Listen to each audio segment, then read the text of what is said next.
The Challenger is too heavy. The Camaro is disappearing. But the S550 Mustang? It became the muscle car of a generation. From track-ready monsters to tuner icons, the S550 didn't just carry the Mustang name. It redefined what modern muscle could be. So let's get one thing straight. The S550 might just be the greatest modern muscle car ever built. 2015, the launch of the S550. Ford had one mission: take America's pony car, modernize it, and sell it to the world. For the first time ever, the Mustang went global. That meant it needed more than brute force. So Ford ditched the old-school live axle and gave it independent rear suspension. The difference? Night and day. Suddenly, the Mustang wasn't just a straight-line warrior.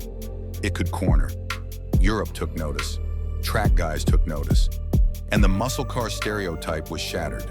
The magic of the S550 wasn't just the engineering, it was the lineup. EcoBoost, GT, Shelby GT350, and GT350R, and Shelby GT500. A supercharged 5.2 Predator V8 pumping out 760 horsepower, hooked to a lightning-fast dual-clutch gearbox.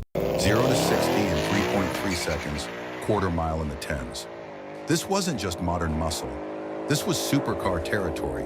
No matter your budget, no matter your taste, there was an S550 built for you, and that's why it dominated. But the real crown jewel? The Coyote engine. Ask any tuner and they'll tell you, it's one of the toughest, most versatile modern V8s on the planet. Headers and a tune? 500 wheel horsepower. Slap on a Whipple or Vortex supercharger? 700 to 800 horsepower on stock internals.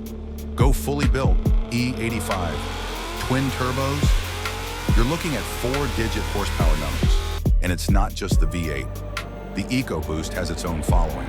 Big turbos, aggressive tunes, and lightweight builds make it a sleeper killer. That endless mod potential keeps the S550 alive on the streets, in drag racing, in drifting, and everywhere in between. Let's be real, the S550 looks the part. Low, wide stance, aggressive front end, endless aftermarket options for wheels, wide bodies, carbon fiber aero. It's one of those cars that can look sinister bone stock and absolutely unhinged when modded. It's also a car people recognize instantly. Pull up in a Mustang GT with that V8 rumble, and you've already won half the battle. Here's the thing. Muscle car rivalries never die. But in the S550 era, the Mustang stood tallest. The Camaro SS and ZL1 were phenomenal cars. Arguably better track machines on paper, but terrible visibility, a cramped cabin, and GM's half-hearted marketing killed its momentum. And now, the Camaro is dead. The Dodge Challenger leaned into brute force. Hellcats, red eyes, Demon 170s. Insane power, sure. But at over 4,300 pounds, the Challenger was more drag-strip beast than balanced sports car. The Mustang simply handled better, felt sharper, and appealed to more buyers. The S550 sat perfectly in the middle. Fast, agile, affordable, and customizable. It didn't overdo it, and it didn't fade away. Cars that become legends don't just win on spec sheets. They win in culture. The S550 cemented itself in Formula Drift, with Vaughn Gittin Jr.'s RTR Mustangs throwing insane angle in front of global audiences. It became a staple at drag strips, dominating roll races and street pulls with boosted Coyotes. And online, YouTube builds, TikTok clips, car meets. The S550 was everywhere. This cultural dominance gave it something money can't buy. Icon status. And icons don't depreciate the same way normal cars do. There's another reason the S550 feels so important. The 2024 S650 is here. Bigger screens, more tech, more digital everything. Still a V8, yes, but more refined, more filtered. The S550, it's the last Mustang that balanced modern engineering with old-school soul. Hydraulic feel replaced by electronics, analog charm replaced by touchscreens.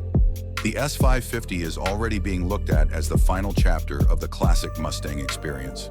And that, more than anything, is why enthusiasts are holding on to them and why values are holding strong. The S550 Mustang wasn't just another muscle car. It was the one that proved muscle could evolve without losing its identity. Fast enough to hang with imports, sharp enough to play with sports cars, brutal enough to crush on the strip, and cool enough to become a cultural icon. So maybe the Camaro had sharper numbers. Maybe the Challenger had more horsepower. But the S550 Mustang had balance, personality, and soul. And that's why history might just remember it as the best modern muscle car. The only question left is, will the next generation ever be able to top it?